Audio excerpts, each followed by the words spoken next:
Zašto si Zaspala sam. Neko će te vidjeti. Znaš da se ženim. Čuješ me? Joj, čujem te. I onako te više nemam čemu naučiti. No, preživjet ću nekako.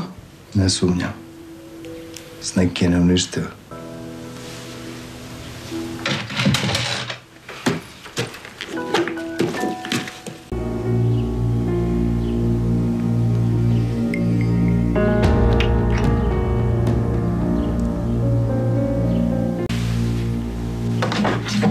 I pazi da te neko ne vidi.